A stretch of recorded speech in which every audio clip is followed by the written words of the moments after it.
They have said that, first, that the U.S. has the right of the domination of the whole West Hemisphere. They said that they would like, or they will do everything in order that each government in the Latin American, the Caribbean country should be in line with the U.S. interests.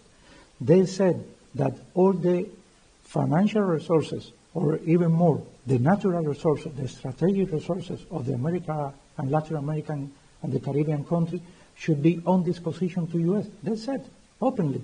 This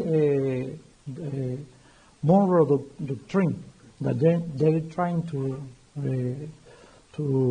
impose by force today in the Latin America and the Caribbean goes in this direction, that they have the right to dominate the hegemonic power against all the Latin America. It's a threat not only for Cuba. For example, they say the same to Mexico.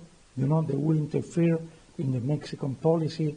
Also, they said to Colombia, to the president of Colombia, Gustavo Petro, you can be the next. So you cannot treat an independent country like this. You don't have the right.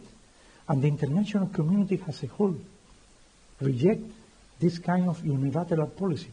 Recently, the Security Council met in New York and was very clear. I was following all the statements.